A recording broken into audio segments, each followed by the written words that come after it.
3, 2, 1. Okay, we should be ready to go here.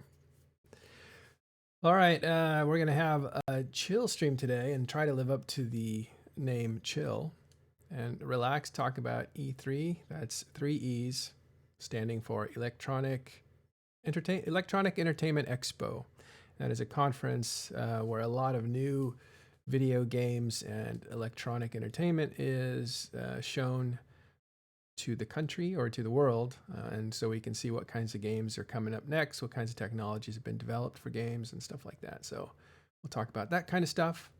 We'll also start talking about EVE Online and CSM election that has just started. And also some news, because Keepstars are dying in tribute in MTAC-0. This was predicted, and I think they have actually been taken out now, but we will check it out. Okay. All right. You guys, Keepstars are the most valuable kills like right now. Yeah. All right. What's Rain going on about there? I voted for you. You betrayed me like this. You were the chosen one. I've heard that before. You were my brother. When I left Eve News 24, that's what Bobman said. He's like, "No, you can't leave. You were the chosen one." And it was pretty funny because I had gone. You know what's funny? We'll start with this, a little bit of history, and I think some of this has been written about. If you read an article called what was it called? The Odyssey. I forget what it was. The Odyssey. It was basically my adventure at my first meetup when I went to Eve Vegas, and I spoke about the Illuminati of Eve. That was an article I wrote for, or actually that was a speech I gave for CCP as a presenter to the conference at Vegas. And then I wrote like my experience of going and what it was like. And so in that Odyssey article, it covers like all the stuff that had happened. And so for people that never read that article, while I was there, I was trying to get Ash, live mic, buddy. Live mic. It's all right. Sorry. It's all Hold right. on. Get yourself situated. So for those that didn't read that article, it was just kind of an interesting like little conversation that happened throughout that whole thing, and I thought it was for me it was a really good article, but it might have been because it put a lot of behind the scenes up on, up in front. So you could see the little interactions that had happened between players, between me and CCP devs and that kind of stuff. And I thought that was pretty neat. But the real like thread of the story was me trying to get an interview with Matani, because I was, even at Eve News 24, I was like, I'm a fan of the game and I want to explore personalities of the game, and he's one of the bigger personalities. So I really just kind of approached him a few times to try to talk to him like a human, and he was just either not ready, not capable, or didn't want to, or whatever. But, he went from really being angry that I worked at EN24, but then he would say, but why, why are you working there? Why don't you work for me? So going back and forth. But then actually finally at the end, I basically said, look, Matani, if you want me to write for TMC, or to, I think at that point I was just a writer. Do you want to write for TMC? Then I need to like agree with you on something. I can't work for people. Raid incoming. Like. Raid incoming. Oh, awesome. Okay. So what happened then is that we started talking like adults, or like people, and he kind of let his guard down, and he was cool and he was very interesting. And so anyway, so he walked me up and he showed me like all the stuff that the Imperium was doing with TMC at that conference, because they actually were streaming it. CCP didn't stream it. INN did. Or this is before INN, so it was TMC did. And that was pretty impressive. And then he showed me all that stuff, and then we started talking or whatever. But all this to say that it was an odyssey of what had happened there, and there was some of the behind the scenes things that I had revealed there. So that was kind of cool. So that article is the context of what I'm saying next. So this is eVegas and post eVegas. And so the continuation that I haven't really talked about much was I went back to Eve News 24 after I wrote that that article, and I was like, and I was pretty much, I was already like editor. I was probably the most influential writer. I had brought CCP to do interviews. I had the Eve News 24 podcast, which I really liked. I thought it was so underrated. I'm so sad that more people didn't hear it. We did 25 episodes, and it were all very well edited. So it was really cool. And I told Bobman, who was in charge at the time, Riverini he just held down the tech, right? Because he's the owner, so he holds down the tech, but he burnt his name out a long time ago, so he's not really in the picture. So he puts up a guy that'll basically deliver the content, and the deal is that if you deliver the content, then you share in the profits with Riverini. That's kind of the deal that they have at Eve News 24. And so the guy, whoever it is, in this case Bobman, who is a very enthusiastic, very positive, huge fan of the Guard, CCP Guard, and really, he's just somebody who really likes the game, likes playing a lot of the deeper aspects of the game, was very enthusiastic. And he's like, hey, man, I just want these guys to write about EVE Online because we all love this game. And I could get with that. He had a good attitude. But there was a little bit of competitiveness, too. There always is. With anybody who works in the EVE media, they're a little bit competitive about market share and all this other stuff, which doesn't really exist, which is kind of funny. But so I said, hey, I have some fans that are Imperium fans, that read TMC and say that they like my stuff here at Eve News 24, and I'm going to go write a couple guest articles at TMC.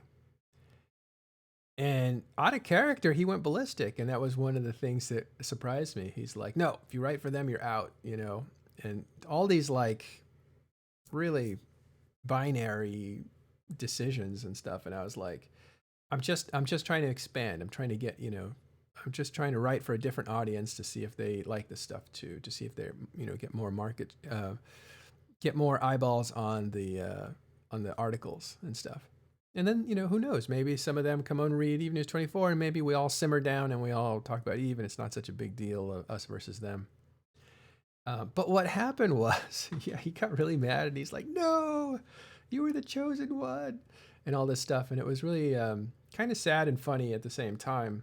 But I was like, no, this whole thing about I'm a writer for this group, I'm a writer for this group, and we're tribal and we're not going to cross-pollinate was just, I just didn't believe in that sort of thing. So I said, fine, I'm just gonna write a few articles for TMC, and then I'm gonna chill out and see what I want to do. Maybe I'll play other games. Who knows? And so I wrote a few articles for TMC, and I think it was Dirk was like, dude, I knew you were going to write some articles for TMC, but I didn't know you were going to write all the articles for TMC, because I cranked like 2 out a week, which I guess was a lot. And I would write like essays at the time. And one was about CSM leaks that Manny was in trouble for.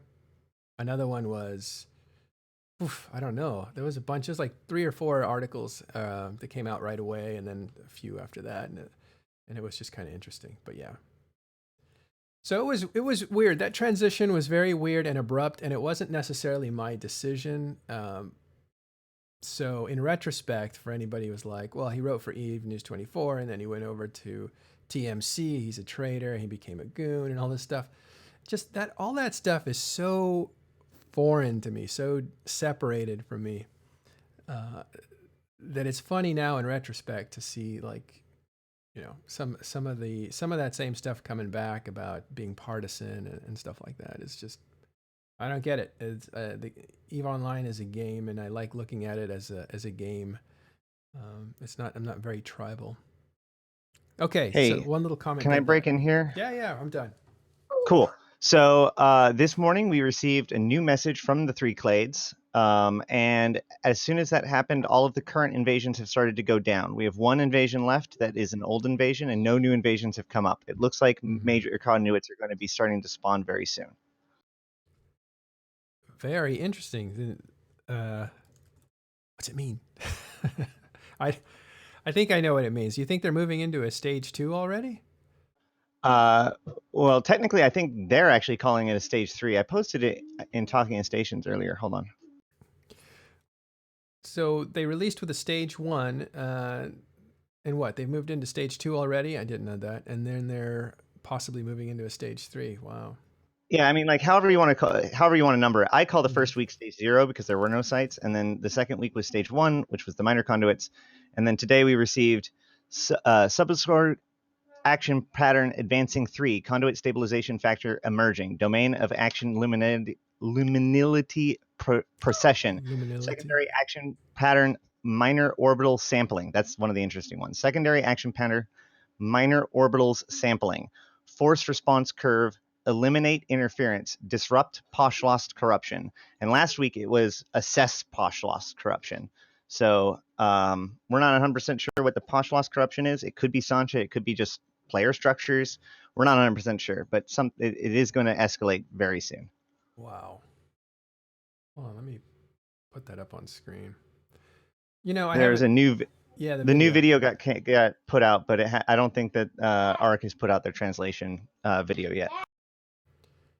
Yeah, I was interested in this, and I haven't seen this yet. I'm getting caught up now. I'm just actually listening to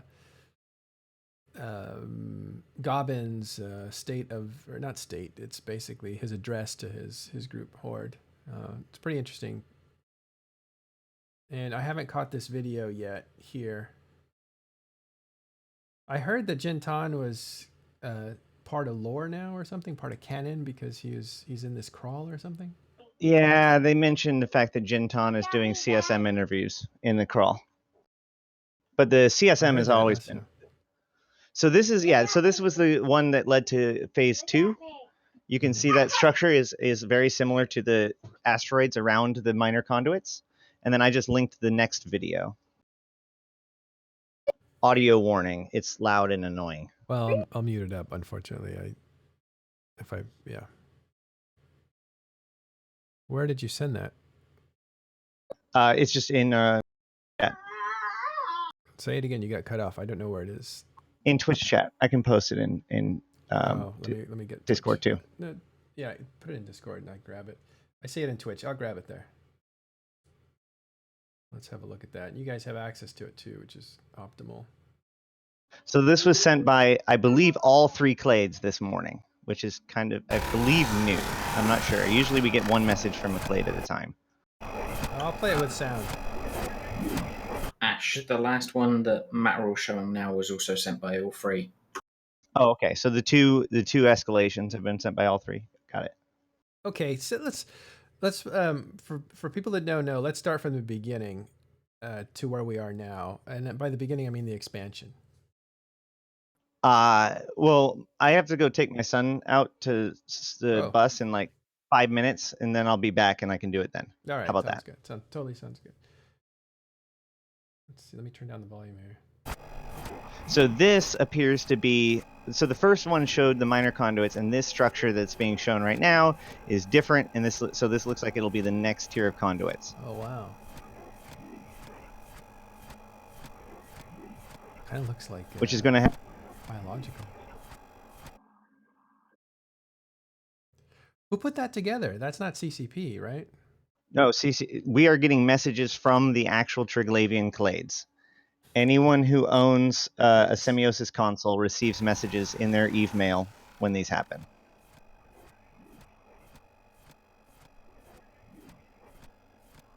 My understanding is that we're actually intercepting their communications, because you get these consoles by raiding the Hive Arc, or the World Arc rooms. So these are kind of made by CCP, but for lore purposes, as it were. To be discovered. Yeah. They're cool, though.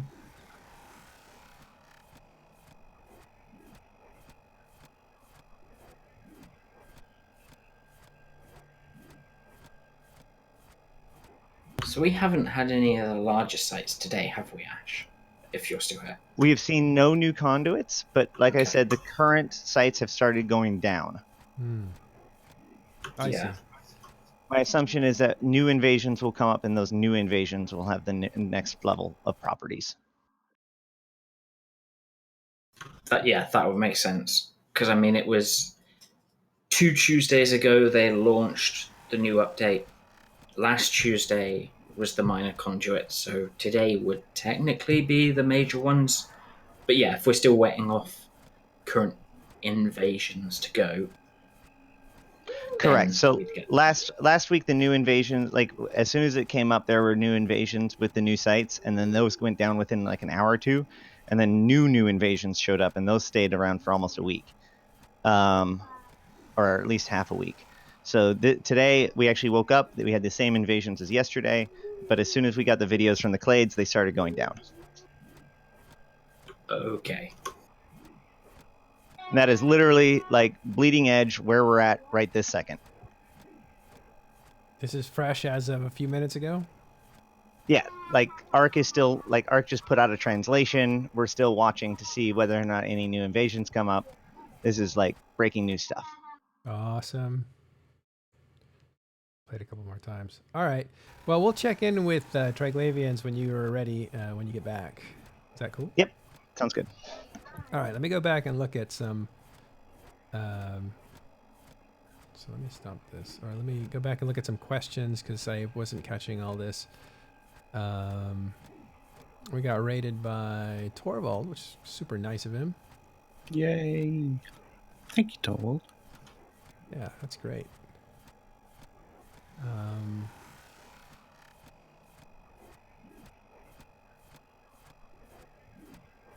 Thank you, Jade Cougar, for good, nice comments. And I don't know, how have you been, McLeod?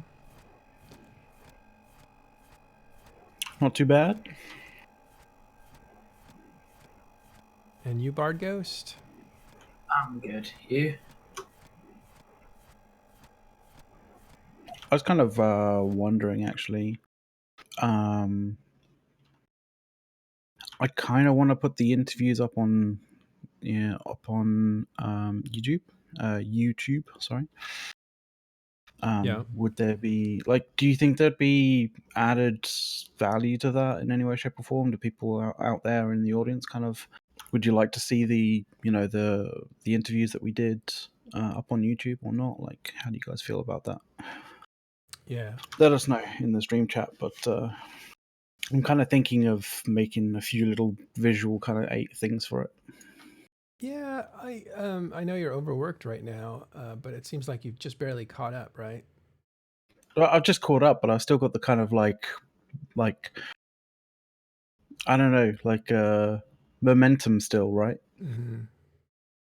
Yeah, if you're up to it, I think it would have value in that YouTube is a really good archive, so that people can come back and reflect on something later, and it has a good commenting system. So I would say it would have value. Yeah. So if you want to do it, that'd be great, but you certainly don't need to.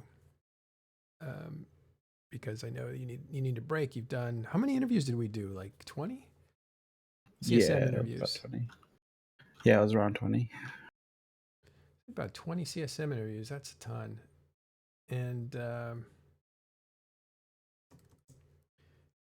CSM 14 online. Let's just put a graphic up. Voting is now open. Yeah. I know that what people need to understand is we have finite resources in skilled people, and it takes a while to spin somebody up because we have a certain. I may not look like it, but we actually have a certain style, right? So we need to grow. We're looking for more audio editors if anybody's interested or capable, and we'll be able that way to have a bigger bandwidth. But what happened here is CSM creates an incredible strain on talking in stations, getting editing done. It's really only 2 of us that do the editing, and I've been sidelined myself for real life reasons. So McLeod's really taken a huge workload, and he's now just getting over it. So we'll see how that goes. But I'm trying to kick the cocaine habit. Yeah, we're behind on getting the shows out, and we will get them out like today and tomorrow. And then by Thursday we'll be caught up, and at that point we'll try to release the podcasts the same day or 12 hours after they're done. It's usually how long it takes, like 12 hours. But yeah, I think, all kidding aside, Talking Stations did an amazing job of getting out these CSM interviews. They're short, they're sweet. They get to the point. I think they're very discussion oriented. There was a little bit of coaching, I have to admit, from some of the questioners. Like, yeah, I like that answer. Yeah, that's a good answer. Oh, I see what you're saying there. But that is not to say that we agree with that necessarily. It's more a way of encouraging them to feel more confident to talk about the things they want to talk about. Instead of, I think some of the old CSM Watch stuff was, if we're going to find out who you are, whether you like it or not, and that's a different style. That takes a lot more research, and I don't know if in the end it's more productive or not. It could be, but I don't know. Okay, it seems like every show I have to talk about. I don't have to, but I think I should. Somebody was surprised, and I can't find the comment now, that about my answer on gold ammo. So I'll just be clear, I'm not for gold ammo, and you can walk away with that impression, but it's the wrong impression that I was trying to give, but whatever. The idea is that people should judge all monetization on its merits, basically. That's all I was saying. Instead of, what happens is that people say words like, what do you call it? Dog whistles or whatever. There are certain words, right? People tune into them, and they get handed down like gifts. So one generation will define an event that happened. In this case, 2011. Gold ammo, greed is good. All these key terms are handed down to newer generations, and I don't think they understand the full extent of, with a historical perspective, what was being talked about, why it was being talked about, why the community reacted. It's because it doesn't fit in a beautifully succinct soundbite. By the way, Matterall, that's the thing.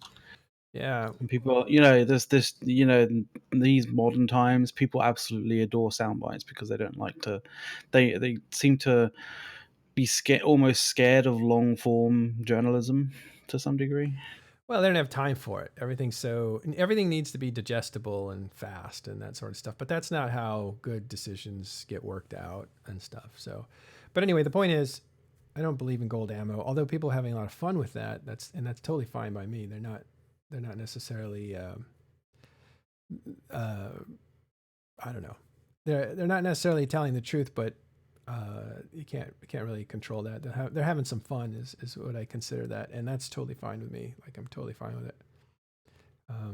But I have this, and I have you guys and these recordings to be able to kind of clarify my position, and that is, again, that it seems like right now that cosmetic stuff is the way to go. I would agree with that. I think that's the right way to go. I think the whole gold ammo thing is just not relevant anymore. The world has totally changed, and anything that you can buy, you should be able to earn in game. That's just a really good way of doing things. That's what they do in most games. Okay. Yeah. What else can we talk about here? I'm surprised because, well, considering the title of the chill stream, I'm surprised that, considering that E3 is in Los Angeles, that you weren't going there in some way, shape, or form. Sorry, what? Wait, hold on. Before we get to E3, let me just finish answering. It was okay. Gally Ryaner is the one asking the questions. Are you for further available options to buy an Advantage with real life cash and Eve? You know that you can buy Advantage in real life with Eve, right? Like, that's a big part of what CCP sells nowadays, since subscriptions aren't mandatory anymore. The question is, what kind of subscription? I mean, what kind of subscription. The question is, what kind of Advantage? And then there's a huge amount of gray area there that will take a whole show to talk about. And you're talking about buying characters. You're talking about buying ISK, buying Plex.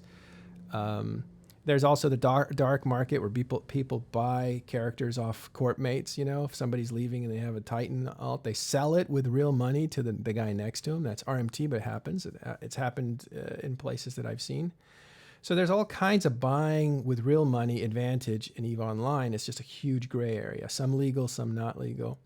But I think what you're saying, and I don't want to be disingenuous, so can I go in and buy advantage directly.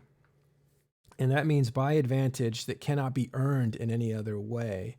And I would say from the face of it, I'm against that sort of thing, right? And that would be gold ammo. Like, I'm against that sort of thing.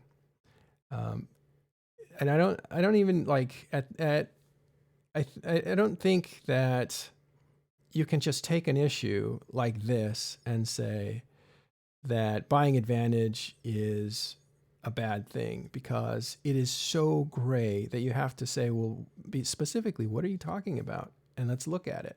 Because a lot of things in EVE are advantages that you can buy. You can still earn them, but you can buy them really fast, right? You can use your real money to catch up really fast. And a lot of people, I think including myself, see that on balance as a good thing, because you can't have a game that has 15-year-old advantages built into people who've stuck around and inherited wealth, right? When somebody leaves the game, you get their stuff because they're your friend. They're not going to play it again, so they give you all their stuff. So you're collecting over years and years and years a giant closet full of advantage. And nobody wants to join a game that's already been solved. So you need ways for people to catch up. Yeah. Exactly. And Mark67 puts his finger on it, which Dirk McGurk made the point to in Ashtarothi as well. If gold ammo were available for purchase, and gold ammo being damaged, +1 damage, you would just see that sold on the market. And in that case, is the advantage nullified? Is that, like, what happens there? So my whole answer about this whole gold ammo that's been totally simplified into a encapsulated soundbite that's made to make somebody look bad. My whole thing is, look at these issues and judge them on their merits. And we're all intelligent players, right? EVE Online attracts the most intelligent players. So I think all the intelligent players aren't really nervous about this sort of thing. They actually look at it and say, okay, get it. What was happening in 2011 is different than now, because EA was strangling the heck out of their players and really subjugating them to just extracting money out of those guys. And everybody was terrified of that. And that's what was going on at that time. So it was a different time. Anyway, you were going to say, McLeod? No, I was just going to say, like, the kind of difference between, a lot of the situations that the games that EA kind of, squeegeed all the money from, in comparison to sort of, say, EVE, those games didn't really have like a functioning in-game economy and stuff like that. Like, as you said, like, if for whatever reason, gold ammo ended up becoming a thing in EVE, like, it would be sold on the market, and therefore it would be, purchasable by in-game currency, and therefore it would almost start to become, not gold ammo, because people could buy it using, not using, real life cash. So, and I mean, if you want to go down that kind of mental pathway, what's the difference between that eventuality and something like Plex, where if you flip your viewpoint around to being an alpha, right, you have to give CCP money or, buy Plex off the market in order to activate these things that are so much more powerful than, what you can achieve. And is that not buying in-game advantage? I don't know. So, but I did want to move on, because this topic will go on forever. It's like an eternal burning fire. So what we want to do is talk about, since we brought up EA, we'll talk about E3, right? The Electronic Expo in Los Angeles. It was in Los Angeles, I think. I used to go to it. Yes. I used to go to it, and it went from an industry conference, which was kind of not small. It was big, but it was industry people. Like, you see people and doing business. So now it's like a giant arcade. It's really full of like all kinds of clearly like video game players and streamers and personality people and all that kind of stuff. So it's totally changed to it seems much more consumer oriented, or was. So I don't know what it's like now. Well, this is the second change kind of, then. I was going to say it's flipped twice. It was originally consumer, went to industry, and has gone back. Yeah, right. Yeah. It used to be very consumer focused, and then then one year they decided that only industry people would be invited, and that's actually why PAX got started. When E3 went super industry and not for the players, PAX was created, and then PAX did way better than anything, and so that's probably why E3 decided that it's time to become an arcade. What year was that, do you think? Ooh, I mean, just 2000. That was broad strokes. 2014 through 2018. No, this would have been earlier than that. This would have been Earlier. like 2011, if not God, sooner. maybe I've just lost track of time then. I was going to E3. I'm trying to think of when that was. It would have been. Yeah, it might have been around that time. It felt a lot more industry, so maybe I was going when it was more industry related. Because I would go through my job, not as a fan. Yes, the first PAX Prime was 2011, so it would have been 2010, 2011 Right. period was when that first transition happened. Right, so that totally makes sense. Yeah. Sorry, Matt. The thing to note is before it did its transition to industry, it was still very industry focused. It just let the public in. That's correct. Yes. Yeah, Dunk's saying like the reason why it went industry only was that it became impossible for it to be just a business thing when it's swamped when when all these your people- businesses are swamped by fans. Yeah. You know. So that's a good point, Dunk. Thanks. Yeah, and that's again, I think the last time I went was right before Witcher 3 came out, and it was just swamped. So yeah, I didn't go back after that, and it's okay. It's a different place, but it's a lot of fun if you make it out. You know, one of the best times I had actually was CCP's party in Hollywood after E3. They were here for E3, and we all met up at the Mandarin Hotel, I think it was. Nice hotel. And not to be a dick or anything, but I actually lived like 3 blocks away from it in West Hollywood at the time, so it was easy to walk there. And there was this big, I think hundreds of people on the Sky Bar terrace and stuff, and that's when they threw John Landier, is that his name, into the pool, and Nathan, they threw him into the pool, and I actually have a picture with Nathan. To those guys that don't know Nathan, he was the first executive producer, or one of the early executive producers of EVE Online, and Torfy, and that's one of the pictures I did use. But yeah, anyway, so that was pretty fun. That was a long time ago. And for newer people, since I got asked this the other day, who's Torfy? Torfy Franz was the original art director, basically, for EVE Online, but he was also one of the inspirational heads of the of CCP. So when he talked to players, he would say, "Dream about this and dream about that," and he had a way of being funny and charming and super intelligent, and a way of bringing science fiction to the game that I really, really connected with. Like Torfy Franz for me was EVE Online. I always considered him the IP development manager because he was the one that was always working on like new book deals and new television shows. And that was later. He ended up going in that direction, but like he was the original art director and stuff. Like he was basically the person who was in love with all the various different shades of browns and greens and reds and grays. Yeah, that you see all in EVE, right? You know. Yeah, he had the palette. Let me actually look him up, so you guys know who we're talking about. He works for Microsoft now. Yeah, he was in Seattle a lot to do deals, and then eventually he just got picked up by Microsoft instead. Yeah, that's Torfy Franz. He was the guy that negotiated the museum, the art museum, getting EVE into the art museum. Yeah, and that was a big deal because it was the first time that a museum kind of talked about video games in that way. And for those that don't know, I think it's part of their permanent collection. It wasn't just. Yeah, it's a permanent collection item now, I think. Yeah, it was like a Hall of Fame basically. So EVE is in the Hall of Fame up there with Pac-Man. Yeah, it's only one of 10 games that really broke ground. So even if you never play another video game again, you played a significant one, right? So it was one of 10 games that was considered groundbreaking. And yeah, he was behind that. And he's a very artistic guy, right? So that was one of his things.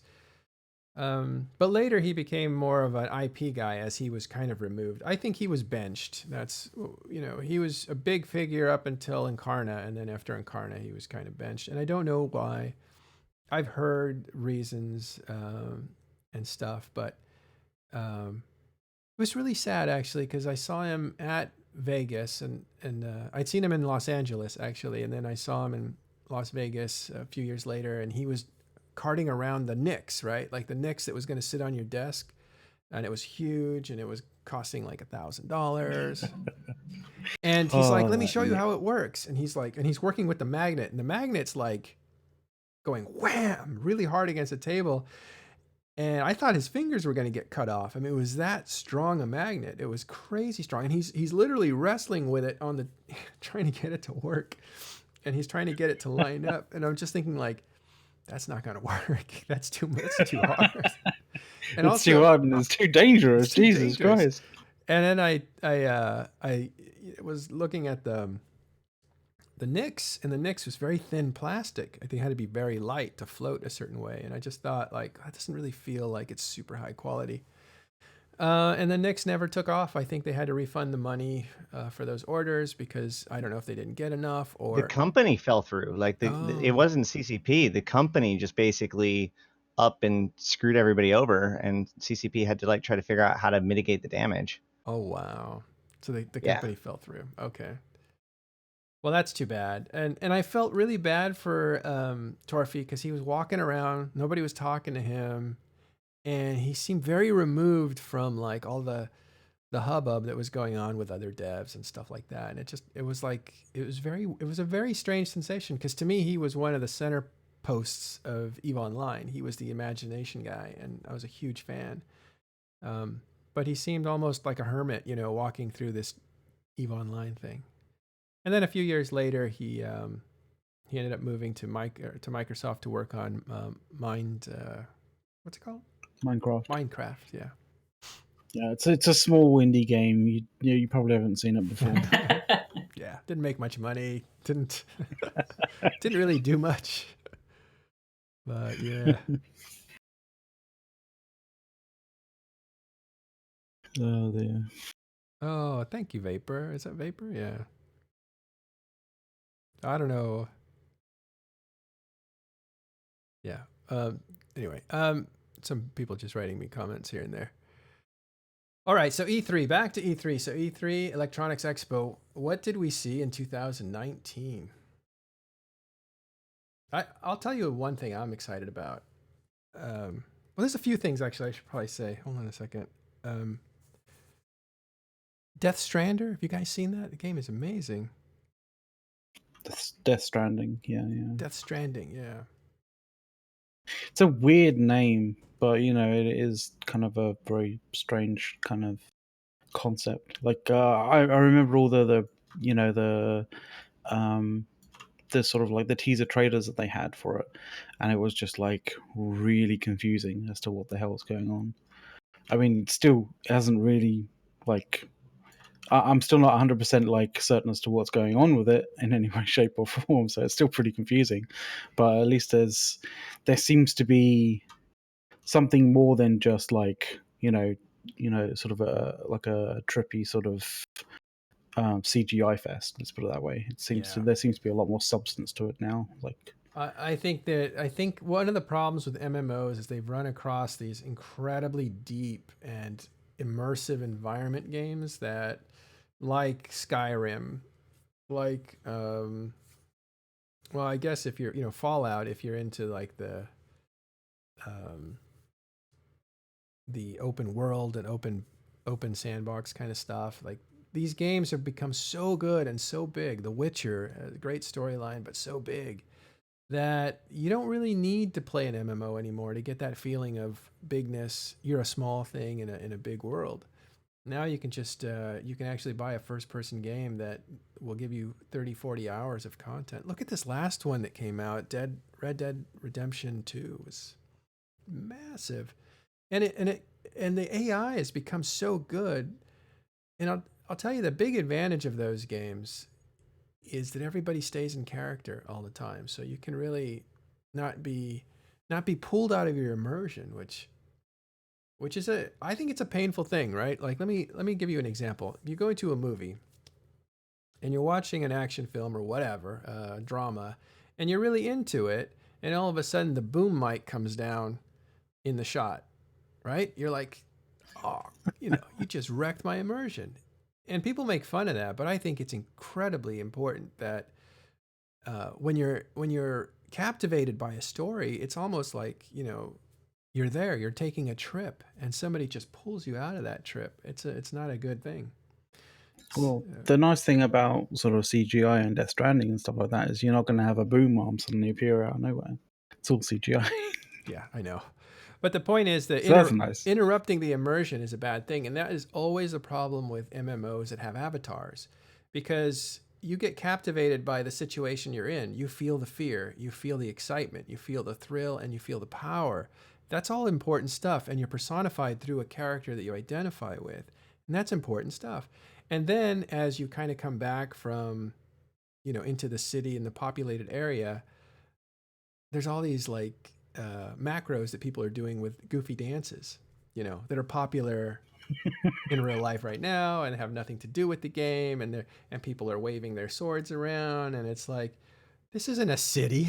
This is and they're gone, right? They just kind of macro their character and they're gone.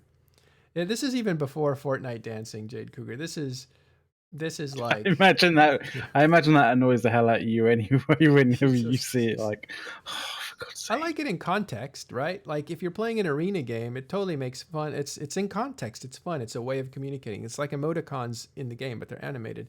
That in context works. But when you're playing an MMO and you're immersed into a universe, and then you come out of it to see a bunch of goofiness, it pulls you right out. It's like the boom mic coming into the shot. And I've really gotten sick of games that I've really liked, and then having to wrestle with that breaking of immersion was a pain. So finally I thought, you know what, I'm going to start playing The Witcher, and I'm going to play Skyrim, and those kinds of games. And one of the reasons EVE Online prevents that is because you don't have avatars dancing around in stations, frankly. You have ships, and if you're spinning your ship, nobody else can see it. Don't even give CCP Any that ideas? kind of thought. I don't want my ships dancing around in space. I don't know. You. People can anchor giant dicks in space, so there's definitely ways to break immersion in EVE. I mean, to be fair, the initiative have done their fair share of synchronized shapes in space and stuff like that. So But at the other hand, like a bunch of capsuleers making like a Congo line feels a little bit more in universe than an orc dancing on a mailbox. I disagree. That Congo line was cheesy, in my opinion. It was kind of dumb. But I also disagreed with people rioting that way. I thought it was kind of funny. It's like, and I think the community manager at the time, Zulu, was like, "What? People are rioting in EVE? Like, is this Paris 17? Are they going to burn me at the stake or something?" And when that got out, people were even angrier at him for being so dismissive about people rioting in EVE. But I thought the Congo line was just dumb. And the Congo line wasn't new then. It had been done, I think, by PL and Goonswarm when they trapped Bob, I think, in. Yeah, I'm not sure what you're talking about. Congo lines happen anytime that there's a large fleet and they're bored for long enough. Oh, it just casually happens on the 1DQ undock most days. Yeah. Are you serious? I don't even see Congo lines. Yeah, I don't know anything about it. I didn't know about it even using the protests. I just know about basically you get a bunch of spaceships running around in a gate camp and they're like, everybody hit follow. I just remember Congo lining back in the day. I remember Congo lining back in the day in Maelstroms in Alpha Fleet, like round pauses and stuff. That was always fun. Yeah. Yeah, but the 300 times in a Congo line, awesome. There was a Congo line, I think, in 49U when PL and I think there was. There was something like it. Anyway, it doesn't matter. Congo lines, I guess that's the Eve version of it. I don't see them that often, so I'm not even aware that they're an issue. But it's fine if people want to express themselves that way. I don't really see it, and you can zoom out. It's not the same thing, right? But immersive breaking companions in a game is what really kind of sucks in MMOs, in my opinion. And it's one of the advantages that games like Death Strider have is they can create this entire universe, and the AI is so good that it can react differently at different times that you get immersed in this universe.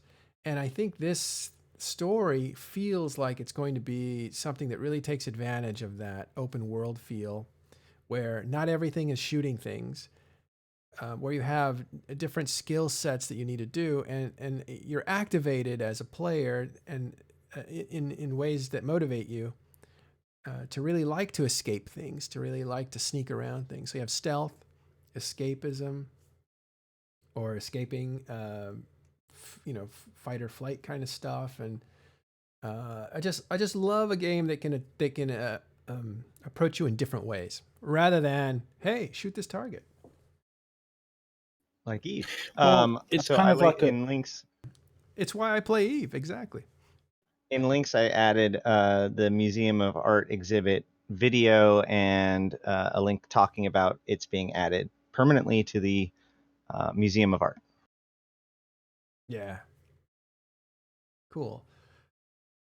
Oh, bye, Dunk. Take care, Dunk. Dunk Dinkle was visiting. Yeah, so E3. Dunk is worth a vote. Yeah, it sure is. For me, the E3, one of the things that I was excited was to see more about Death Stranding and see what's going to happen there. That's the highlight to me. That game represents everything I like about video games. What about you guys?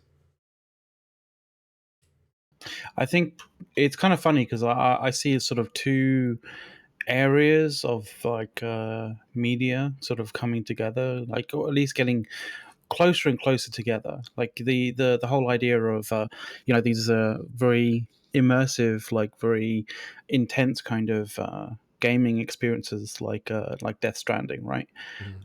Which clearly is going to have like multiple arcs and various different ways that you can kind of complete the game, and so you're the way that you play the character kind of will probably end up determining multiple endings and that kind of thing. And we're getting more and more of those games that have like multiple strands of different ways of like going through the various different arcs of the game, right? Like you have multiple sort of endings and multiple kind of things, plot lines in things like Witcher and that kind of thing. But like you're also getting almost like the sort of like that, but on the sort of filmed kind of sort of like the Netflix sort of side of things as well, because you're getting things like Bandersnatch from Black Mirror, right? Where you have these like multiple ways of how of interacting with the with the episode, that kind of thing. It's kind of like slowly bleeding together almost. I find that quite interesting. I wonder where it's going to meet. I know I'm keeping a close eye on the Google Stadia. Stadia. Yeah, I'm keeping an eye out on that because it could either be a really big deal or really not a big deal. But if it is a really big deal, it's going to change how developers design and develop their games, like at least on the back end. So that's going to be interesting to see whether or not that's like a industry shaker or not.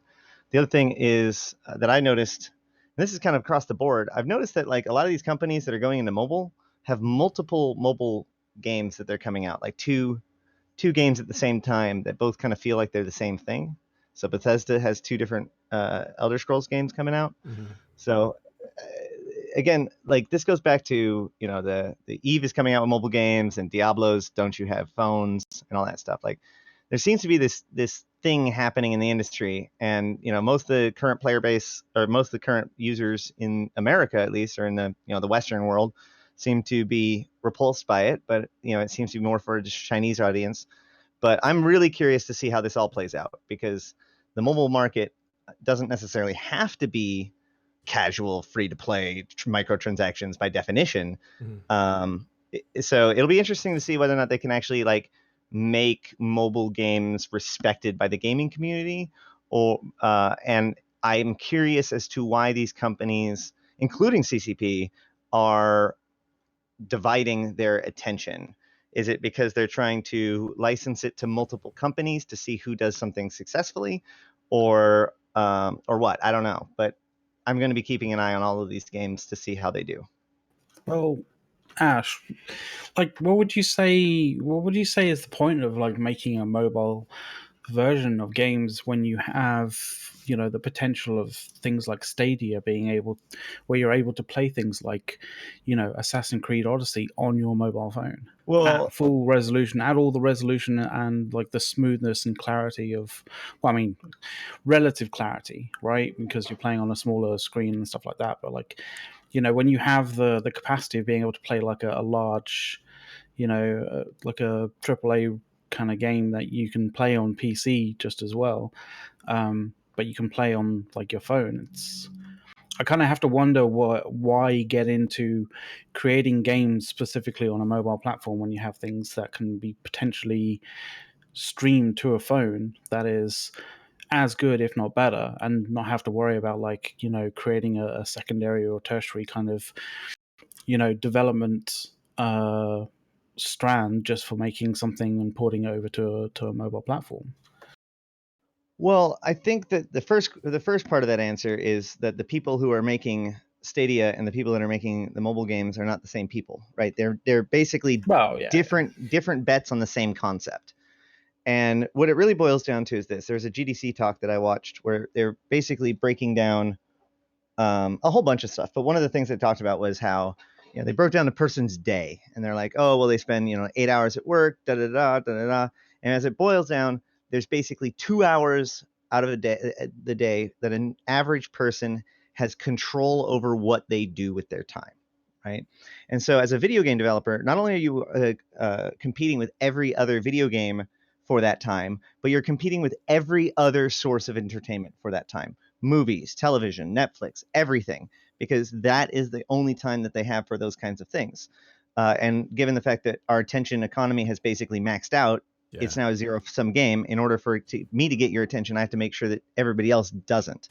But while there is 2 hours of quote-unquote free time, people, generally speaking, spend up to 4 hours a day on their phone, either going to the bathroom or just checking on stuff or whatever. So if you're on the bus, whatever. So if your focus is on the phone, you're already competing with less people for a bigger piece of time.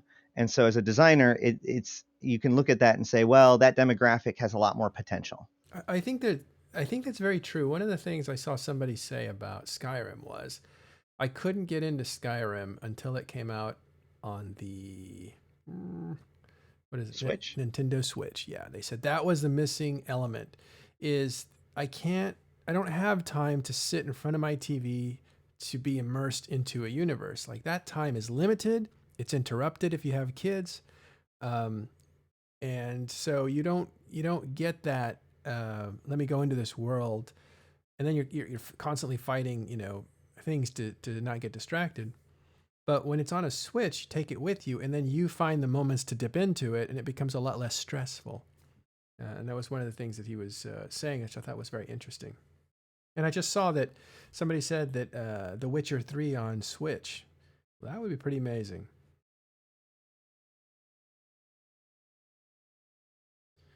I almost thought of getting the Switch, and then I thought, but then I have this, Apple phone, and not to divert too far away from mobile, but I'm really, really excited about Apple's Arcade, I think, or is that what it's called?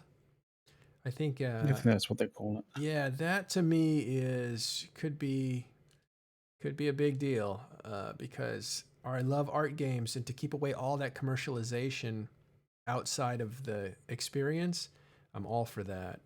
So that looks like it might be a really, really nice way to have electronic entertainment. Oh my god, they're remaking Panzer Dragoon. Ooh. That's amazing. I loved Panzer Dragoon when I was a kid. It's like it was a rail. It was basically a rail shooter, but you fly around on a dragon, and it was pretty awesome. Talking about flying, there was one thing on the E3 thing that I wasn't expecting. Well, I mean, there was actually two things that happened that I wasn't expecting. One which we might want to talk about if it's not like basically spoiling it for other people. But one of the other things that I quite liked from the Xbox slash Microsoft presentation was they've redone and completely renovated Microsoft Flight Simulator, Yeah. and it looks beautiful. Wait, it's Like coming back? actually beautiful. Yes, it's coming back, and it is absolutely beautiful, dude. Like, you should see the in-game kind of shots and the in-game footage. It's amazing. Yeah, those are really popular amongst some friends of mine who are professionals. Let's say they actually, I mean, yeah. honestly, dude, I would say, even if you're not a professional, like, if you're not one of those people who like, oh, I really want to learn how to fly and sort of have all the micro details of this, of, how to fly and stuff like that. Like, even if you're not one of those sorts of people, just the imagery alone that you can see and like you can fly through and like that's presented to you is just so, it's like an escapism. It's a form of escapism. Like, you want to go to, if you've never been to, like, say, like the Seychelles, right? And you don't have the money to go to the Seychelles. Like, getting on a plane in Microsoft Flight Simulator, the newest one, and going there, like, is probably the closest thing that you'll sort of. It's so lifelike. Wild. It's superb. Actually, That brings up the question. yeah. There you go. Well, I've looked at Google Maps and kind of gone to different cities and gone into the streets of those cities and kind of looked around Oh yeah, yeah, to yeah. take I've done like that too. virtual vacations. I'm like, oh, I think I'll go to Gibraltar or something. Or I just go there and I just look around into the, whatever I can see, the alleys, and I get a sense for like, okay, well, that's what it would be like if I flew all the way over there and spent all the money to go over there. Do I really want to? And I don't know. It's not the same thing, of course, but we live in a world that's pretty amazing that we can do that. Ash. So I have a question.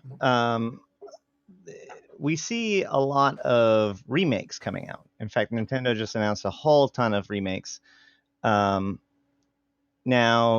obviously, we also see a lot of remakes in the movie industry, and we see this as kind of a sign of laziness and lack of creative work.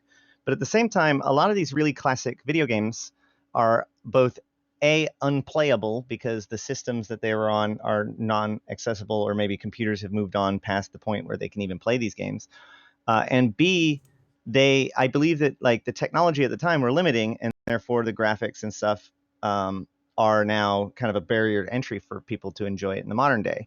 Do you guys like the idea of the idea of remaking games like Final Fantasy VII and stuff like that, or do you think it's a cash grab? It's always, I mean, in the film business, it's always been risk aversion. Risk aversion. Essentially, you have a built-in audience that's going to watch a thing, and you're counting on them coming back to get more of what they liked the first time. And so for an executive, it's easy to say, like, I want a good track record, not a bad track record. And every time you make a movie, even if you put the best combination together of stars and stuff like that, you're at risk. You're at risk of blowing it and stuff. We're now watching that flight sim that McLeod was just talking about, and it's incredibly detailed. You're right. It's amazing. But I don't think of it as lazy. I think of it as more risk aversion. Like they want to make sure they get a solid win. It's just the safer way to do things. It's also the problem is that all franchises have a lifespan. I know we're on Rambo 6 now or whatever, but that still has a lifespan, right? And so when that's over, you lost your cash cow and you've never developed anything new. So just like games, you want to develop new IPs. It's funny because sometimes you see actors that actually develop multiple IPs at the same time. And it's really funny. Like who's the guy that's in Triple X, and he was in Fast and Furious, and I forget something else. Pitch Black. Vin Diesel. Oh yeah, Vin Diesel. Vin Diesel, and he's like, I don't know what to do. I got my pick of 3 different franchises that he can make 5 or 6 of that same movie from. And that was like, and the problem is, I think he blew all of them but one. I think he focused on. Hello, marketer. He focused on all of. He tried to make all of them work, and I think only one is still going. Pitch Black kind of died, and it might come back just for novelty, but it's not the same. It doesn't have the same strength it had. I think Triple X died, and the only thing he's got now is Fast and Furious. They just did another one of those films, to be fair, so I'm not sure. Maybe not. Maybe, I don't know. It's got some nostalgia appeal, just like Rambo does now. I think they aren't big. They aren't new ground. It's not like T2. It's not like, I don't know. Anyway, so that's it for the film stuff. I don't know. Video games to me are probably the same thing. If you're gonna put a lot of money into something, you want to make sure you have a guaranteed return, and a sequel means that you have a built-in audience. Same thing with comic books. Same thing with Star Wars. Same thing with all that. There's a built-in viewer base that's going to watch that anyway. Yeah. But I almost see I'm starting to almost see, games and sort of the the TV and film industry as being almost 2 sides of the same coin now. Oh, that's why a lot of video games are kind of all over the place, whether it was Austin or it was Bethesda in Maryland, or if it was Seattle, where you have the Microsoft group or whatever. And a lot of software, again, is in California near the Bay Area. But a lot of those guys, especially entertainment software, has moved to Los Angeles because there's a surplus of writers, there's a surplus of actors and voice actors, and the thing that's missing from LA was the programmers. But now you have, but I think you could farm out the programming, could be done elsewhere. But at the same time, they brought programmers have been coming up here as well. And now they have there's Silicon Beach, I guess, which is a few blocks away from where I'm actually at right now. And that has not video games necessarily, but it has YouTube and who do you call it? Snapchat, or maybe not Snapchat, but the other one. I don't know these things, but YouTube has studios right up the street. They have a warehouse. It was actually a hangar, and they converted it into a giant studio with multiple different studios, and they hire engineers. And if you do really well on YouTube, you get to come in there for a year and do your show from their stage, and they basically support you and stuff. And isn't it like the YouTube Red stuff?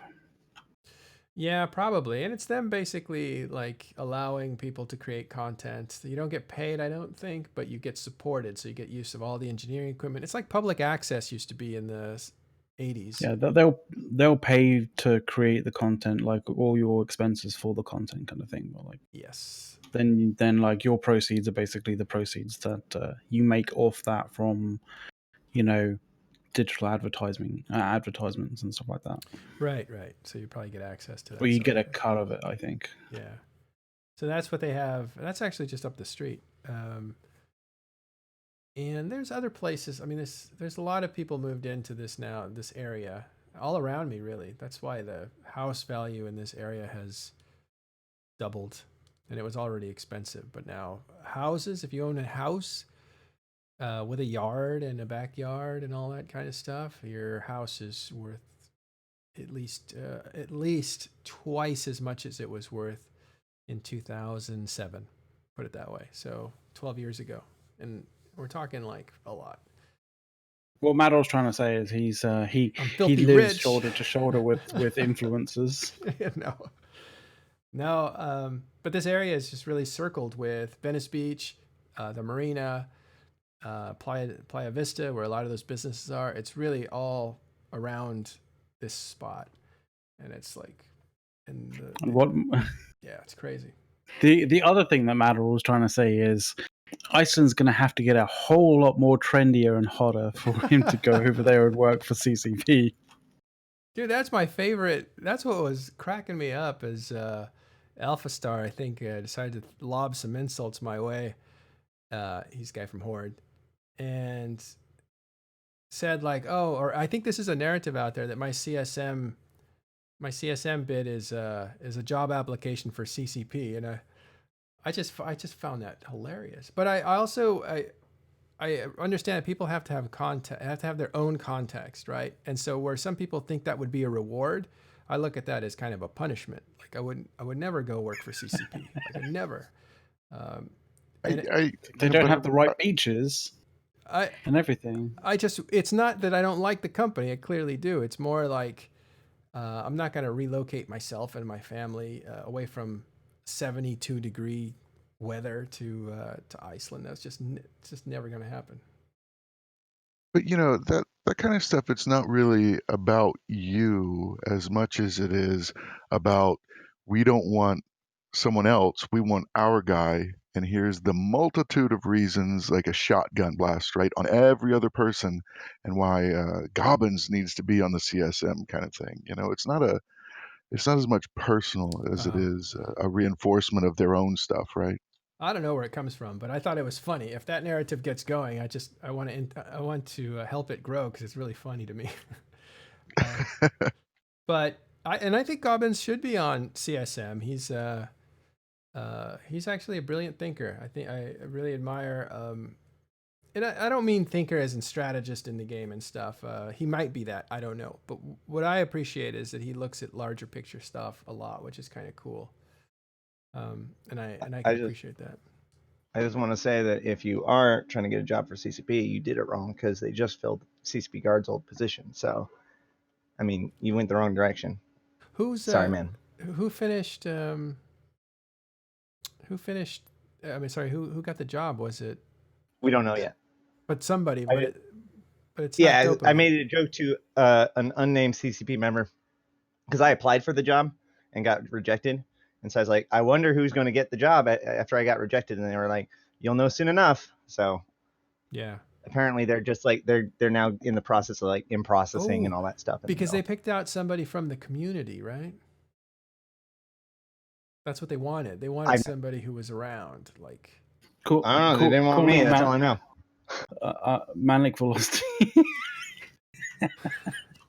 Well, that was, I think. Would Manic really do it though?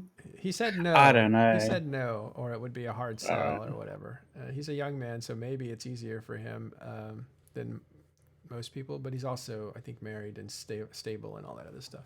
It's a big ask, but I think if you're young and you have some time where you don't have responsibilities to family and stuff, that it's a good opportunity to do something for a company that you really like. I think it's a great thing for certain people.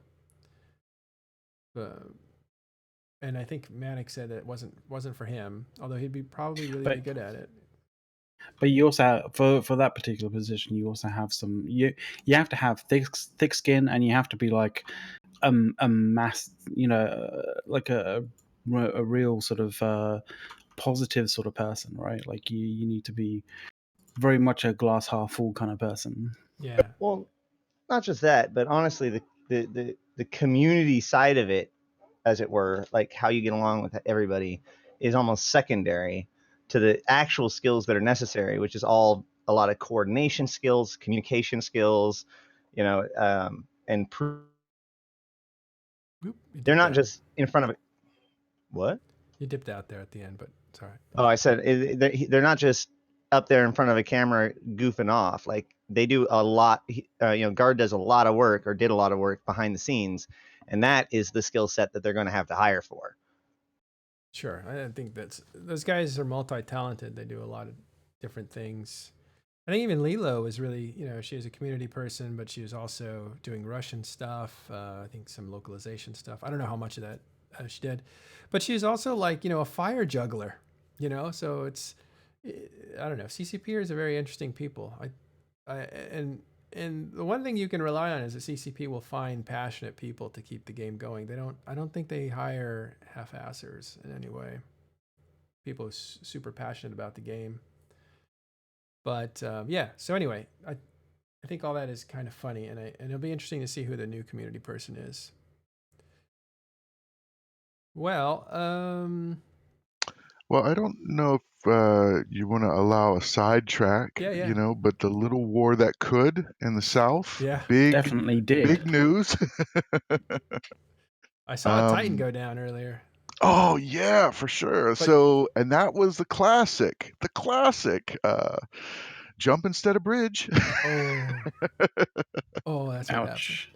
So tell us what's going on and what happened. Yeah, so it just ended a little bit ago. I only caught the last bit, but basically, the Titan was bridging in a crew to start attacking the first iHub, right, in Deterid. And it jumped instead of bridged. Fraternity escalated. We escalated, times 5. What's that mean? Dreads, everything. Dreads and supers? Yeah, so it means, so like an escalation would be, so a Titan. So let's send in 30 dreads, right? And then test because each crew kind of wants to escalate just enough, right? Not too much, because they don't know if it's a trap. So it was like 4 or 5 escalations, and then finally, it was. I mean, there's multiple pings and everything, and then finally. Won the very first iHub in Deterid, and it came out. I think it was 150 bill lost on our side and 212 bill lost on their side, right around in there. Yeah, I'm looking at the numbers. It's insane. 96 dead dreadnoughts on the fraternity side, to 32 test side, but they also obviously lost a Titan as well. So this looks like it was in BOZ1 TAC. Yeah. Yep. Yeah, you could see the deaths in the last hour were. Why did that? Near 400, it looks like. 400. Yeah. See how it's all red on the map here on the top left? You can see the Yeah. It's the one system that in the last 3 hours is like super red. Matt, go to the jumps, because the jumps looked insanely high. Yeah, this is everybody getting in there.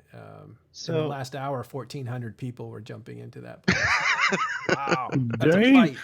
Look at that curve on the jumps. Yeah, I guess that's just happened. We saw it starting to come up, but we didn't know the story on it. But Yeah. so you guys ended up. I read somewhere you killed twice as much as you lost. Does that sound about right? Well, we lost 150. I mean, we're up like 70 bill, which really, I mean, honestly, that isn't anything. Is in the bigger picture, it's really the fun fights and being able to escalate, and not get, I guess, like quote dumpstered. You know what I mean? Like, as long as you feel like you're having a good fight, and you might lose some stuff, who cares? I mean, we've lost 70 bill. Who cares? Whatever. One of my favorite fights, I have to say, was when you guys, I think it was you jumped on Fraternity and you just about killed them all, but then you lost that faction Titan, and and that reminded me of like where Gandalf fights the Ancient One and he destroys the bridge and it falls, and as it's falling, he turns around and the thing whips. And you could just see it going way up to grab it. Is so great. Grabs Gandalf ankle and just drags him off the bridge, and that's what it seemed like to me. It's like clearly there was a winner to that fight, but they reached out because the fight was over, right? And like we were just leaving, and then that one just bounces off and gets captured, and then we're kind of like going, like we can't do anything about it, and we're just running off. Yeah. Now it's just a really, run you fools. That's hilarious. he actually did say, "Don't come back, dude. Don't come back. It's all right. I'm already done." so that Titan said, "Run you fools." Hilarious. Yeah, that was awesome. But I liked it because I like the unusual, and it was very unusual. All right. Well, shoot, Tribute. McLeod, you guys have been busy in Tribute, right? Or the Imperium has here with Initiative. I'm not Yeah, separating not you in two, my but not kind of in my time zone, unfortunately. yeah, this is But all yeah, deep early morning for me. This is time. This is basically around what do you call it? Downtime, right? no, this is Yeah, like probably about sort of, well, what would be Or Australian. like 3 hours before time zone, so before time So this downtime. is So like sort Australian of time zone. yeah, it's just like sort of like the start pretty much the start of the peak time for Australian time zones. so that's why I was late to the fight today because I suffer for our the beautiful shots, and I stayed up last night Oh to yeah. capture both keep stars. I'm gonna post a clip in the channel here, Okay. By the way, great and job on the oh god, Sir Lancelot. Is that you, Sir I like the Lancelot? name. oh, so that's NN Quantum who's in chat, but he clipped it from my channel. But Oh, okay. He knows how to name them well. I'll give him that. yeah. Let's check it out. Did I hit play? I guess it's spooling up. Spooling up. Yeah, so what happened? This was tribute. 2 keep stars went down. One was Yeah, MTAC-O, right? yeah, MTAC-O That was a and big one. OTAC-Y. I probably had some stuff in it. OTAC, yeah, OTAC-Y was the one right next to KQK, which Yep. is the regional gate, and that's an important one. Yes, it is. That was actually built by my corporation, Destructive Influence, and then it was handed over to NC proper. After They Oh, didn't right. pull out the rigs, amazingly enough.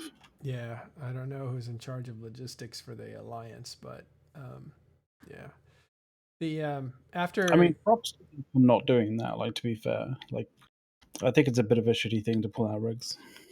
is that just I see because you destroy them anyway. You're just trying to lessen the Lessen the look of the kill mail on Z-kill. yeah. See, to me, that looks worse. Because now you lost a ship and you're a chump, right? Like, I don't know what Yeah. rigs you had, but you know what? I know you're just you're that guy. That's what I know now. Yeah, Therefore, you know I you're that assume they were guy. the most expensive. Exactly, Sure. right? But It's like NC it's like didn't do when that, we so. used. Sorry, what was that, Manuel? NC did not do that, so we are not. But there's actually a strategy to it as well. You're taking away the fuel of the propaganda machine, right? I mean, because when people are I looking, don't know. Are you though? Because I- if you I get think If so. caught, anything, you feed it. You feed it I- because it's like, oh, now they're pulling it to make it not look as bad. yeah, That's true, but I it's have also But it's one of those things, right? You know, back in the day when we used to kill like CSAAs, and they never used to sort of say what was in them, kind of thing. So it was always a case of like we always had to assume that there was a baby titan in there. You know, and obviously, you know, the person whose CSAA it was that died would always say, "Oh no, there was nothing in building that." So it was always a kind of there was always a thing saying like, "Oh, there was a baby titan in there. Oh no, it was empty. There was nothing in build there." Like, so there was always a kind of like a bit of banter going on with that. It's almost the same thing with like rigless, keep stars. Like that there's rigs in there. Yeah, nobody put. So you're just going to have to assume that they're going to be the most expensive ones if they pull them out, because if they weren't expensive, then they wouldn't have pulled them out. Yeah. So I You know. agree with Matterall because if they didn't put like the ISK value in like subject headers, and that if it wasn't a point that people would use, right, then I would say, okay, oh, just leave it in. It's not a big deal. But if Matterall's keep star is worth 200, but he pulls the rigs and it's 150, and I lose 150, then it's like, oh, well, we both lost 150. But if he leaves the rigs in, it's like, oh, he fed 50 bill, blah, blah, blah, blah, blah. So, it's just another point on the information war, right? Well, I think it's more important later when people go back and quote, because what falls out of memory is what people actually did, and what stays in memory is the statistics. So you always go back and you look, and you'll be like, "Wow, this fight was actually really close. I thought it was really, really significantly lopsided," and you don't have information to go on. So you're like, yeah, look, turns out it was actually a close fight, and you are remaking history that way. So it's kind of like, nope, I'm not letting you have that win on the record. And you can pay a price for it now because it looks dumb. Like, why would you do that sort of thing? But that kind of stuff goes away as cultural knowledge goes away. But the statistics, they stick around. I don't know. It depends on how the enemy does it. If you want to, you could push that into the narrative, but most people don't. You're right. Well, they forget the narrative because the narrative has to be passed down either through writers or through one I player to the other. I am very confident that if Test wanted to, they could put out enough propaganda to be that being the thing that you remember about a specific kill, if they wanted to. Mm-hmm.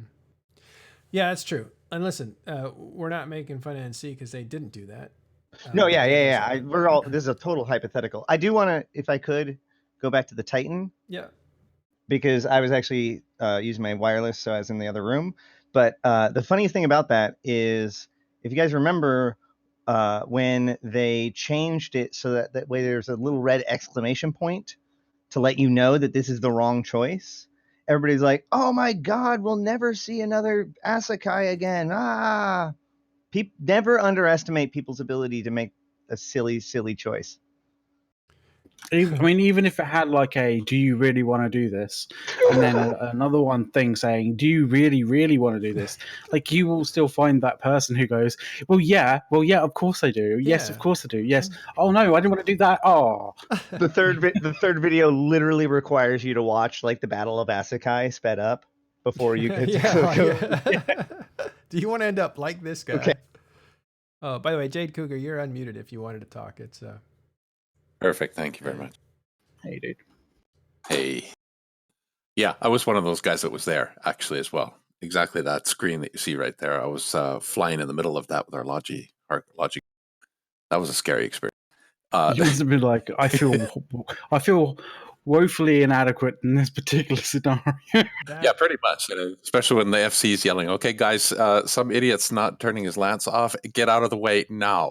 Turn off your micro." But yeah. It was a interesting sight, and the entire operation was actually quite interesting, rather chaotic, as would be expected when you have that many people. Yeah. There were a lot of fleets up. But the thing is, one of the reasons I wanted to jump on Matterall is that I'm trying to understand, and I'm coming at this from a purist point of view. So anyone who's actually known me from the past, I have an ideology about how the game should be played, and it's, of course, there's not a right way or a wrong way.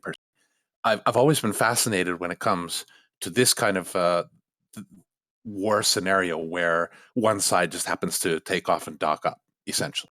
And you were saying that that's a strategy. It's kind of denying the enemy of his propaganda advantage over you, et cetera, et cetera. And I can understand that to some degree. However, it's not working. And I'm not here as a propagandist here. I'm literally telling you that the guys are more motivated than ever to just wipe that place clean. It's become a running joke internally. Yeah. Yeah, I hear it. And the thing is, and going back to the idealist comment, I dream of an Eve, maybe the old days, subcap, massive battleship brawls, massive destruction, wrecks everywhere, where wars actually mattered. This is a weird scenario to be able to play essentially a one-sided war, where it's player against structure, while the others are out watching whatever it is, talking about E3, for example, rather than actually playing in the game. It's confusing to me. I can't answer for leadership and what the strategy is. I can only tell you as a fellow analyst, right? As a fellow analyst of the game, that strategies don't play out in one campaign. They might play out over time. I mean, what you're already seeing is you're seeing Snuff basically say, we don't want to be a part of this big blue donut, so we'll attack goons, and they've killed a couple, or one at least, Titans. But anyway, that's a little bit advanced. What I mean is that the strategy of not fighting fights that are losers, and then fighting the fights that you can fight, that is the official strategy of the North. And they have fought fights that they could win, and they have won some fights, right? But there are fights that they are not going to win. Look at all these Titans. we can't put enough people up reliably to win that fight. It might be 50-50, then you're taking a chance. And even if the North was to lose 50% and Imperium was to lose 50%, they have a better untouched industrial base to be able to replace those 50. And again, I'm just looking at it as an analyst. I don't have a spy anywhere to know like what the actual numbers are, because I don't know if the Imperium is actually as strong industrial wise as they say they are. They say they're very strong, but I don't know.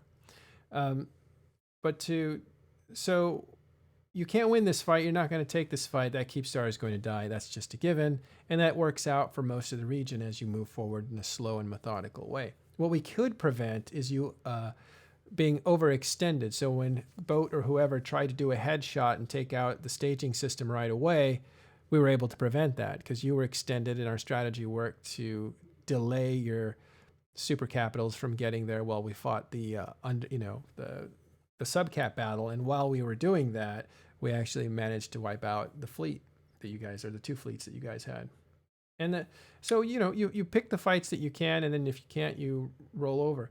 The whole thing about the strategy of not giving anybody any funds was started by Villy, pretty much, right? Like, what is it, entertainment denial or whatever, or weaponized boredom or something. And he did that when he was part of Goon Swarm, and he's the one that'll tell you that. I'm not. Yeah. He'll tell you that. I get that. Yeah. So here the strategy is not to like bore you guys to death so you'll go home and then we can save our structures. Like all these structures have been written off. They were written off as soon as you guys mobilized. That's why as soon as you mobilized, you saw orders to like vacate all your stuff into safer areas. So what's happening now was totally seen.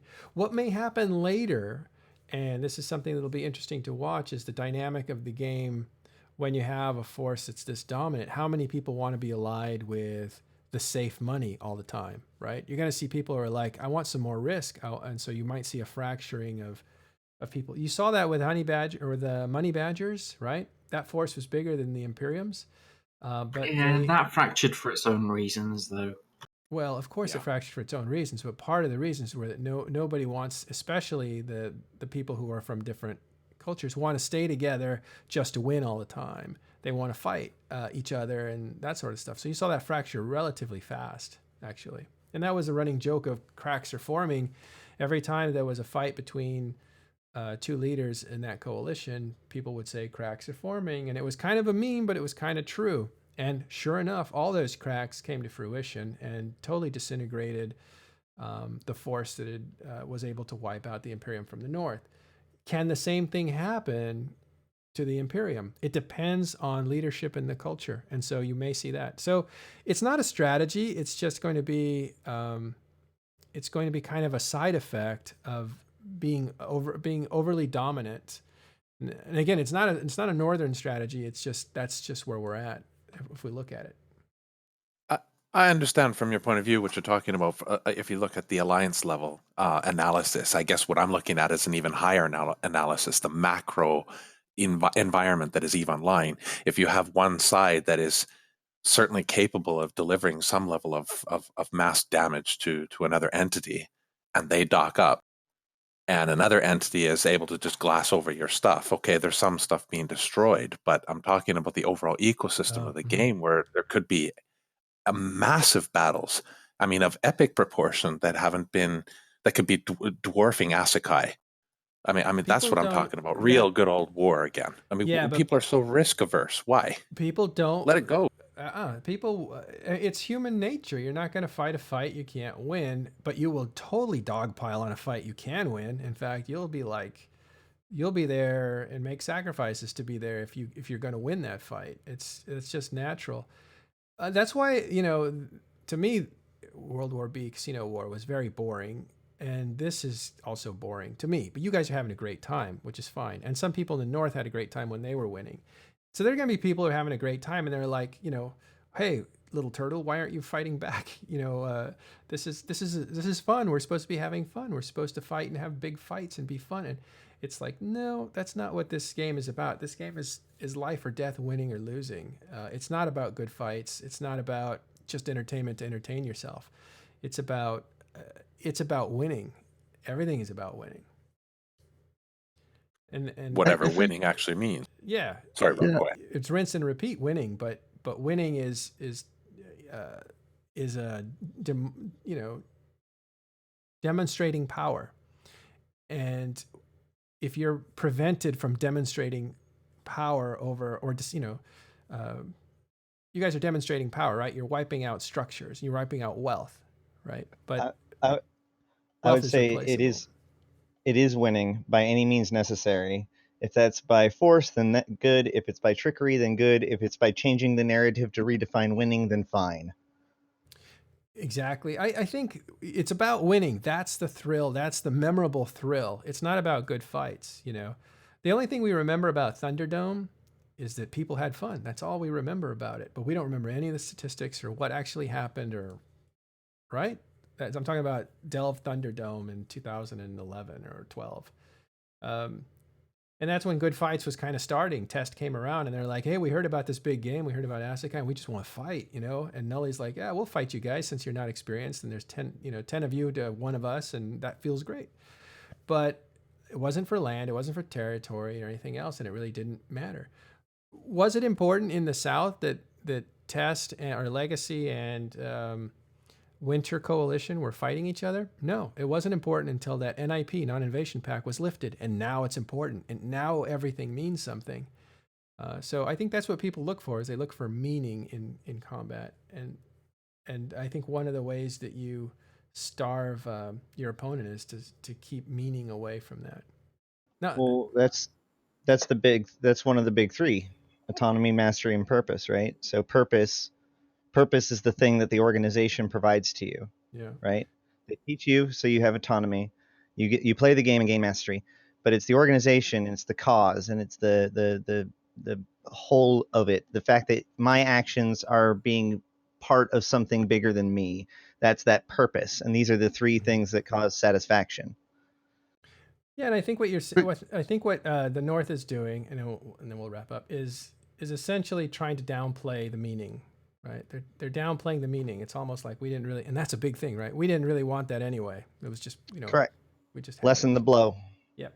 Yeah. It's Intentional, meant to do it. Yep. And the other thing, if you're in the Imperium, you can go back 2 years, right? And you can listen to the firesides to, the buildup of this very kind of thing, right? Which was, what they called the Fabian strategy, right? Which is of avoiding the fights and just trying to make it, as horrible as you could for the enemy. And then that was the Imperium's way of winning. And we got like, I think, 2 fights, and then the rest was just kind of chasing them. So you can see, from the other side, right? But just go back 2 years and it was chasing them down south, and the Fabian strategy and all that kind of stuff. It's always interesting, right? Because it just goes back and forth. It's who is the winner and who is the loser. And if I get to define who the winner is, I'm going to define it so my people are in that group, right? While you're not wrong, I do think that I always got the impression that they admitted to the fact that they were in a losing battle, which is why they were doing the Fabian strategy, right? It's like, this is not a fight that we can take on, and therefore we're going to scorch the earth as much as we can on their way in to make it as painful as possible, knowing that ultimately we're falling. Maybe they meant to make a last stand, but they never did. Yeah. I don't know if that answers your question, Jade Cougar, or maybe probably not to your satisfaction, but that's just my analysis of it, or our analysis of it. You might have had to take. Well, that's fair enough. No, I'm here. Yeah, I mean, because I think your underlying question is like, hey, man, we can have big fights. Why aren't you fighting? Is that what you're asking? Well, okay, on an alliance level to another one in another alliance, yeah, absolutely. But again, on the bigger level, if we want to really celebrate this game and bring people into it, then let's give some people something to shooting structures and showing 1,000 Titans and hundreds of super carriers and so on an unmanned, undefended citadel really doesn't do much for saying, hey, come and play Eve. Well, the players it's are the big Yeah. battle. the players are not responsible for the marketing. They're not going to play along, and that would even be I didn't say disingenuous. anything about that. No, I'm but saying that those are the organic ways in which people are able to attract other people into the game and by proxy into their own organizations as well. Mhm. This is the thing. Everybody's all concerned about the game and whether what direction it's going. I mean, let's I don't think the shake things up. I don't think the North is concerned as much as the Imperium would be concerned, because if they end up winning this, if they end up like the natural extension of winning and being overly dominant is that you drive people out of the game and the game goes away, and then let's face it, we're all virus on this body, right? And if Eve goes away, then so does our power, our structure, and everything that we've built. So there is an inherent fear in overdoing it, and that's, I think it's one of the interesting things. I'm sorry to interrupt you, but I still have to ask why. I might be a part of the Imperium right now, but it's as an individual player. Yeah. So you risk losing everything. Nobody really dies in this game except those who win at Eve and actually leave. What is there really to lose? So you lose your alliance and you have to start all over again? What's the big deal? I mean, is there something I'm missing? Yeah. Is this about war? Is this not about destruction and building things? What's the point of building these big ships if we're too afraid to use them and lose them? I mean, let's make something big happen. That's my premise here, but it doesn't. I think the counter argument, and I think we see it a little bit differently. I do think people do die in EVE Online, right? And when their character is gone from the game, their consciousness in the game dies, and it gets into like what we're actually doing here. But I think the equally fair question would be to ask, like, because you're asking, why don't you come out and fight? That's what it's about. And then the equally fair question on the other side would be like, why don't you tell half your guys to stay home if that's what it's about, right? Like, let's make it a 50-50 fight and see who's better with these ships and that sort of thing. But we're not going to fight twice as many guys because the game doesn't allow a winning situation with those odds. There's no winning against an overwhelming number of the same type of ship in this scenario with the mechanics that we have now, with the servers that we have now, with the technology that we have now. And I think that was one of the heartaches of 2018 is the technical limitations to actually fighting the war. X47 really kind of proved that these big fights are not really possible without essentially the game breaking down and the fight not actually being able to happen in a fair way. I think that was one of it. So. Well, there's some good comments there in Twitch right now. A little bit edgy, but anyway. Since when has NC and PL ever historically done things for fair fights? Oh, Really, they haven't. But I'm not Who expecting has? that from them. I'm just saying the counter argument from the other side. It's like you bring a bunch of guys, they're going to say, well, if you don't bring all your guys, then we'll fight you, or we're not going to fight at all. And that's just kind of the natural back and forth. NCPL if it was reversed, and it has been reversed, wouldn't have any mercy either, and they would glass the place too. And nobody's saying that the North is virtuous above the Imperium right now. Like, that's not. We're talking as analysts of the game, correct, and stuff. And I try not to take a side. It's crazy. Like, I think some guys in NC dislike me as much as guys in Imperium, and some guys in NC like me. I was gonna say that. Yeah, like, I'm sure it's the same for You're me, the my friend. least NC guy of all the NC guys. Yeah, and I get a lot of heat for talking like this, right? And that's where they're like, oh, you're not one of us, and you're not in fleet, and you're not doing this, and you're not doing that, and it's like, okay, maybe I'm not an NC guy. It's not. I don't view the game in those terms. I couldn't do this job if I viewed the games in those terms. That's why I don't join the Imperium. I don't want to be part of the Imperium. I'm part of NC because I really like. I was gonna say her first name, but I can't say her real name. But I really like Lady Scarlet. I think she's great, and I really like DICE Corporation. And I appreciate a lot of the work that people do inside of NC. And have done for a long time, and so that's why I'm there. But I don't have an overriding desire to destroy Goon Swarm or whatever. I'm like Jade here, where we look at the game as fans of the game. That's exactly it. Thank you. Just to clarify, I am a fan of the game, and I want to see mass destruction. I want to see espionage, which was already taking place. Obviously, I want to see diplomacy happen between different groups, so that we can take advantage of another alliance, excuse me, and gain some kind of military or economical advantage in one way or another. This is why I'm a little bit confused about the strategy of just sitting up in station and doing nothing. I mean, I get it. They're I not get doing it, but I don't nothing. get it. They're not doing nothing. Yeah. They're just I saw Kill It Bee and a couple of guys, come out and give us a little bit of a hassle. But other than that, where are you guys at?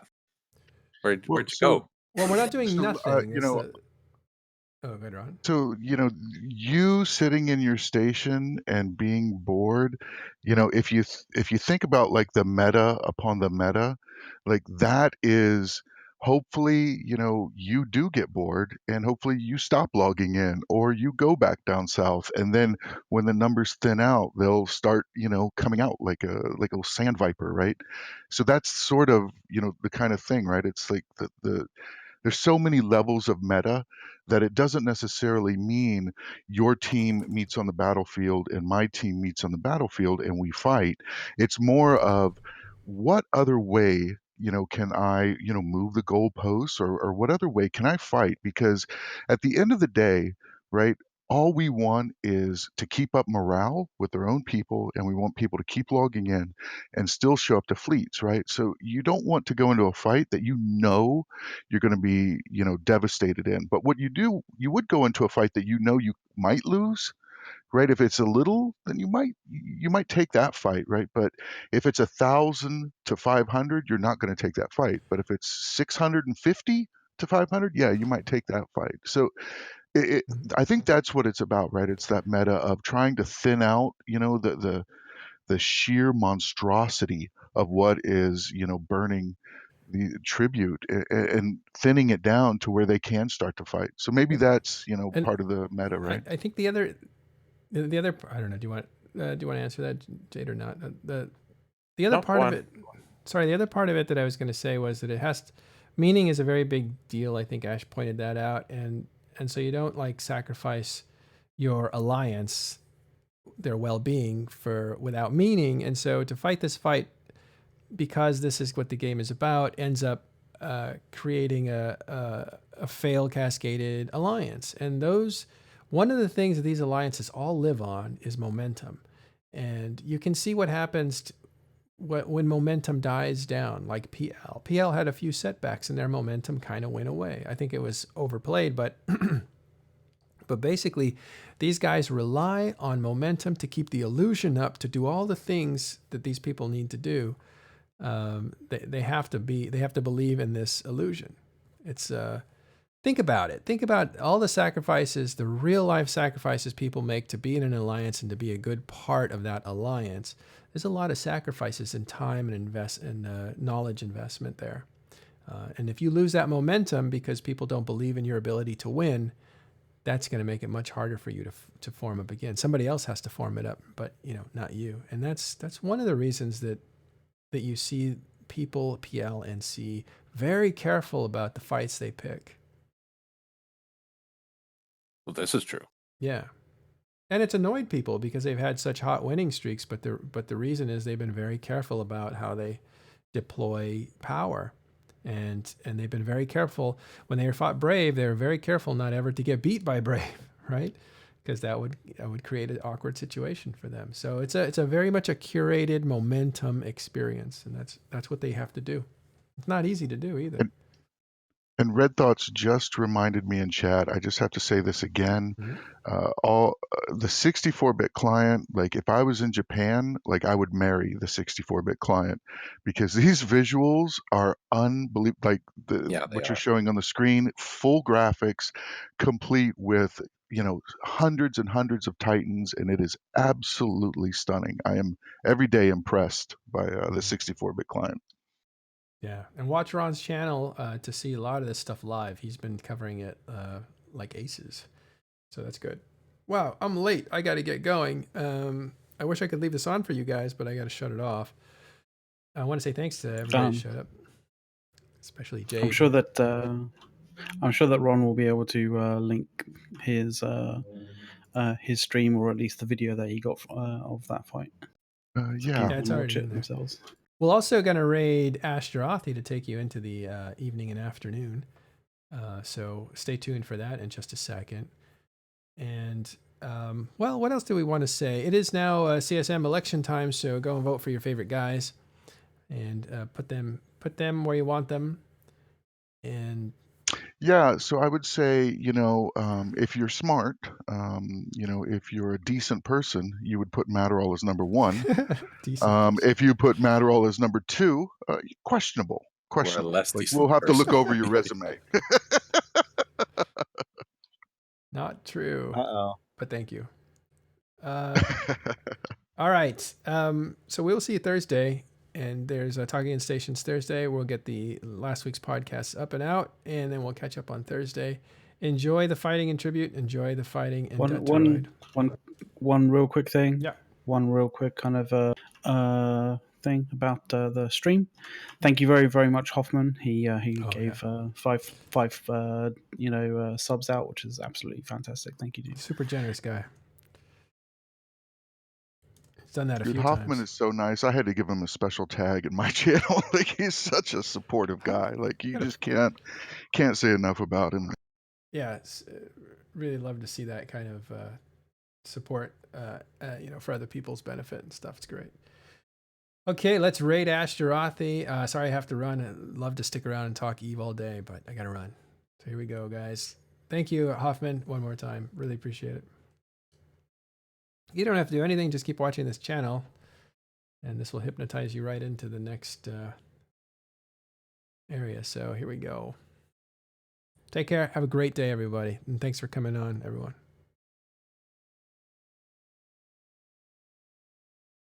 Okay. Raid successful.